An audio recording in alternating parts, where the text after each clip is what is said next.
This video will show you a step-by-step process on how to change your engine air filter on a Kenworth.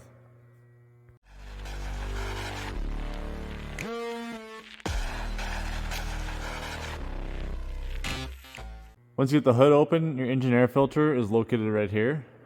Using a 10mm, we're going to remove these 4 bolts to remove the cover. Now we're going to push to the right and slide out. After the filter's out, make sure there's no debris on this side of the intake box. If you have any dirt and dust in here, I'll also clean this out as well. Filter part number is a P611696.